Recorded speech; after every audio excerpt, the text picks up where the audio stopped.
cool to be in the building for that, especially when LeBron quickly turned his sights on winning an 18th title for the franchise, saying the road to back-to-back starts in about a week. Now, LA beat Houston by 2 points. They didn't have LeBron or AD in the lineup. It does keep their hope of avoiding the play-in scenario alive, though, with 2 games left. If the Lakers beat the Pacers and Pelicans and the Blazers either finish 0-2 or the Mavericks go 0-2, the Lakers then sneak into that 6th seed.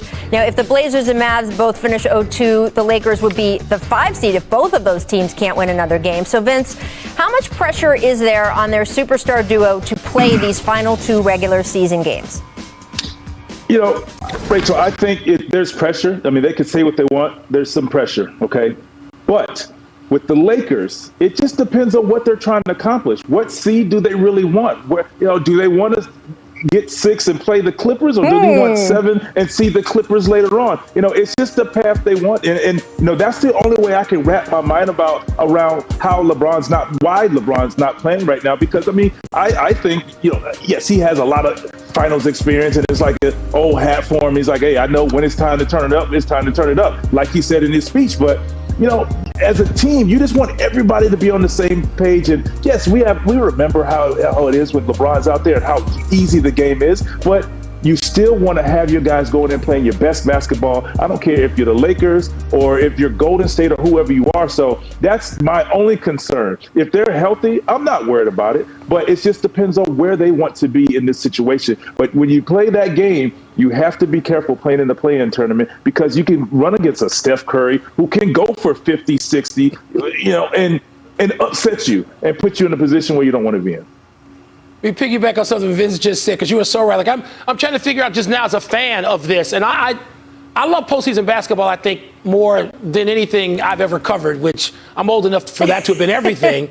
And I love postseason basketball. I don't know whether the problem with seeing a LeBron versus Steph Curry play-in situation is you could wind up not having one of them, and you want to have both of them. I'm greedy. I want to see both of them play as much as I can. And so then, though, if you're playing the Clippers, the Lakers coming off of all this, health situation, are they ready for that? But one game with Steph and LeBron, oh my God, that might be one of the most watched, one of the most viewed games in recent NBA history, maybe all NBA history. People are going to stop what they're doing to watch that.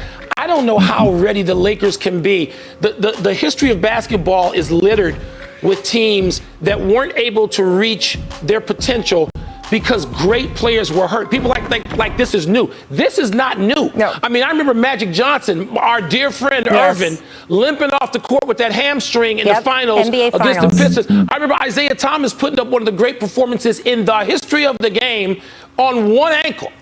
And so the history of the league is part and parcel with injured great players doing what they can if they can get out there. So I don't know what I'm rooting to see Steph and LeBron as long as I can see them, but that might not happen. That might not be in the cards. We will see. It's all going to happen in the next few days, as is your Hall of Fame induction. Mike, congratulations again. Thank you for joining us.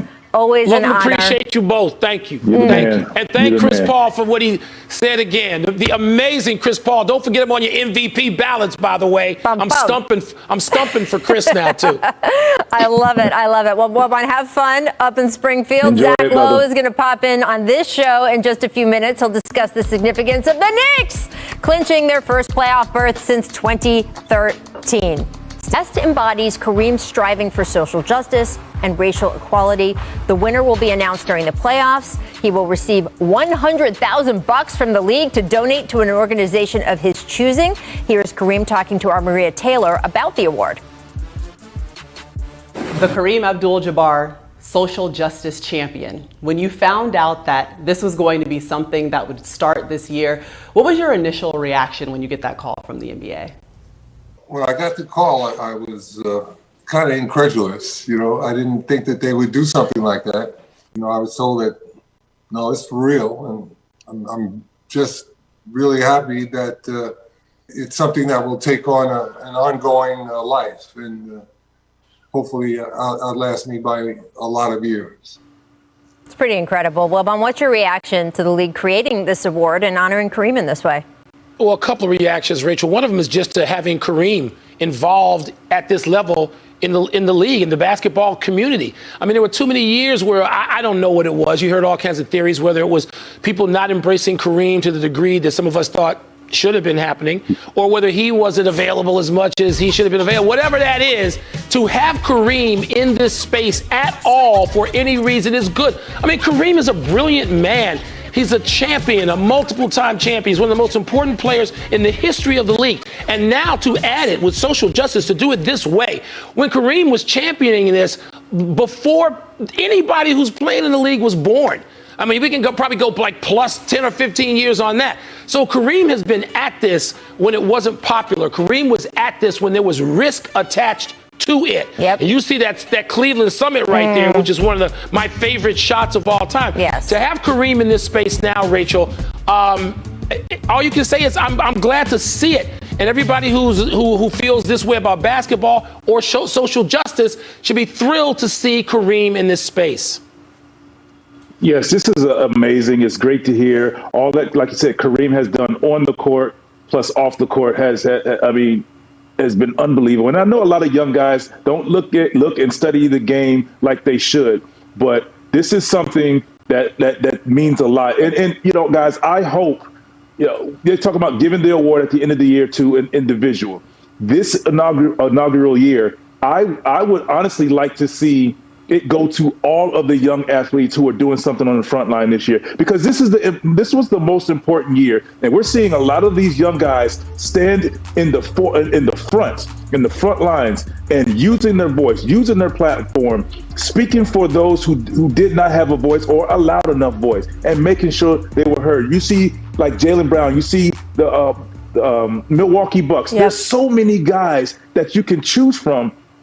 But in my opinion, this year, why choose one? Because these young guys, what they did this year, in a sticky year, in the bubble, out of the bubble, you know, all of these things, and you just wonder, oh, will guys still use their voice after the bubble, when they're out of the bubble? Well, yes, they have. They've done a great job, and I hope they will consider something like that. That's a great point, Vince, about sharing the wealth. Right. This year, that would be really important to basically confirm to the people who sacrificed, as you were speaking of, there's so many of them.